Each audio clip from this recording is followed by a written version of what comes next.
today I'm going to be talking about a product from Shea Moisture. It's the Superfruit Complex 10-in-1 Renewal System Conditioner. I'm going to tell you a little bit about the conditioner and the ingredients, a little bit of information about Shea Moisture, the company, and I'm going to tell you why I ultimately decided that I was not going to be repurchasing this conditioner nor anything by Shea Moisture. Okay, so my name's Sharon. Welcome back to my channel. Make sure you subscribe below and turn on notifications to get the latest update. Okay, so let's get started. I started in the curly girl method about 2 years ago. My hair is not curly. You can see it's not. I wish it were more curly than it is. It's got a slight wave to it. And I decided to kind of purchase products that were a little bit healthier or crunchier or more natural, whatever word you want to use, whatever adjective you want to use. There were certain things I was avoiding. One of those things was coloring, artificial coloring. I didn't want my conditioner to be blue. I just didn't think that was normal. I was also trying to avoid fragrance. If it was phthalate free, that was okay. If it had essential oils, that was also okay. And I ultimately did not want to spend a lot of money. I am super cheap. I love getting stuff for free or, you know, on sale or something. I don't want to pay full price. I don't have the money to just go out and purchase things willy-nilly like that. So I found out about Shea Moisture, and I'm going to tell you at the beginning, I think this was about 10, 13 bucks, something like that. This is 13 ounces. I didn't really want to buy it at first. It was, in my opinion, it was out of my price range. It was a bit too expensive. I just didn't think it was going to be worth it. Like, I was used to buying super cheap stuff or getting it for free, even better.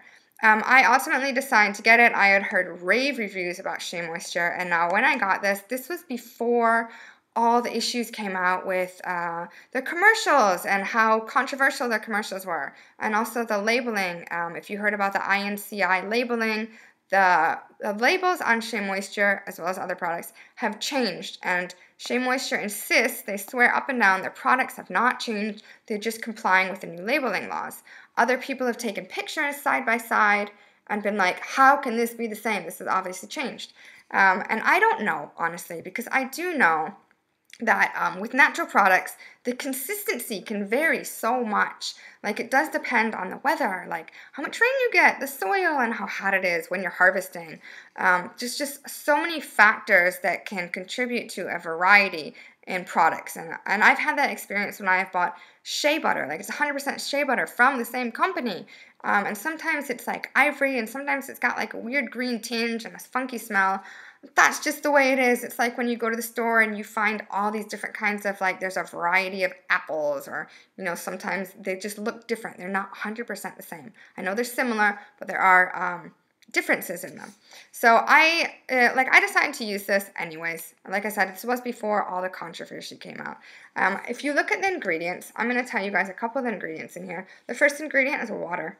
And then they have shea butter, and then they have coconut oil. Then they have a couple of alcohols. The alcohols in here are non-drying, so if you follow the curly girl method, this is curly girl safe or curly girl friendly. It is okay.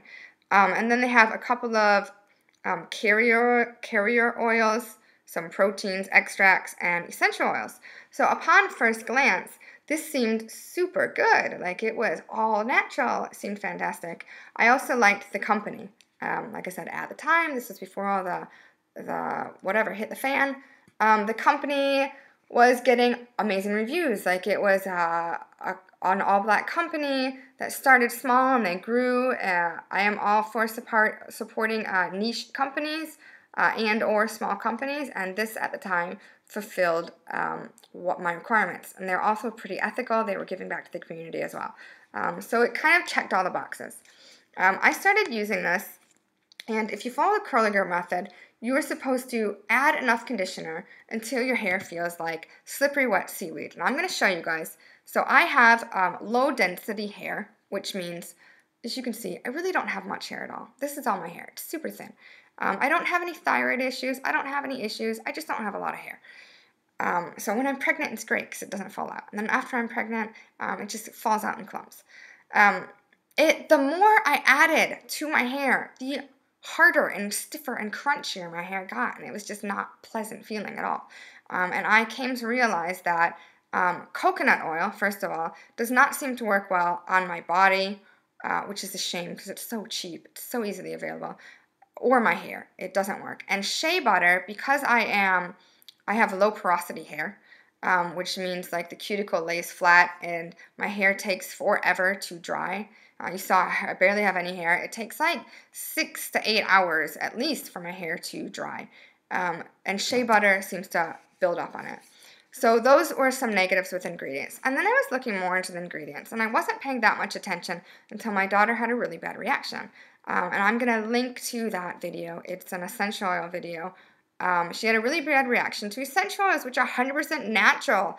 And I am a very big advocate for safety now. Natural does not mean safe at all. They are not synonyms. Natural simply means it's not synthetic. So in here, they have listed, and it's probably about in the middle of the ingredients, fragrance.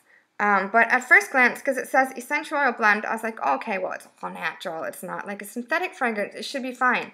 And then my daughter had a really bad reaction, and I started really looking at labels. Now, my issue is, I know, legally speaking, this is okay to say essential oil blend or perfume or fragrance. Legally speaking, they don't have to disclose every single one of their ingredients in a fragrance because it is proprietary, and that just basically means, oh, it's a secret, we can do it. Now, laws do not mean that something is ethical, and I personally feel it is not ethical in this day and age, nor was it before, to not disclose every single one of your ingredients on here, because nowadays we are finding out more and more with the internet, so easy to get information, that certain people, certain populations, pregnant women, nursing women, children under the age of 2, children in general, people with pre-existing medical conditions, people on medication.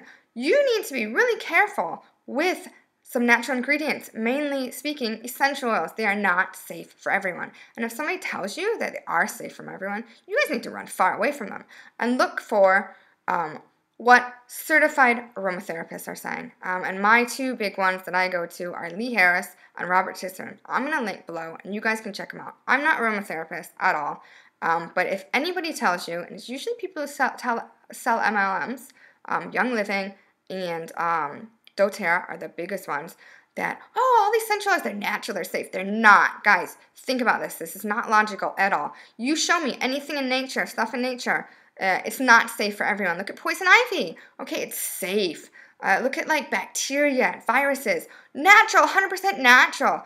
Killer animals, killer bees. Even something that looks like that it's totally harmless, like honey or peanut butter.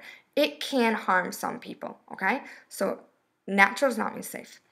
So my biggest issue with this, now I know that there are political issues. I know there are labeling issues. I'm not going to get into that. My biggest issue here is, like, I do think those are problems. I'm not going to focus on that. Is the essential oil blend. I do not feel it is ethical nor safe for them not to be disclosing all their ingredients. So I have, unfortunately, I have loads of products from Shea Moisture. Hair products, baby products, bath products, a whole bunch of products, because at the time I thought they were a wonderful company. Now I'm having second thoughts for sure. I'm going to be using these products because I'm cheap and because I want to use them up. I'm almost done with them, so it's kind of an accomplishment to use them up. But I'm never going to be purchasing something from Shea Moisture again. Okay, so I want to hear from you guys. I want to know what you think of Shea Moisture, the company. I also want to know if you've ever used this product. I know a lot of people like it. I'm actually going to link to it. I said I don't like it. I'm still going to link it to it in the description box. And I encourage you guys to do your own research, draw your own conclusions, figure out what works for you.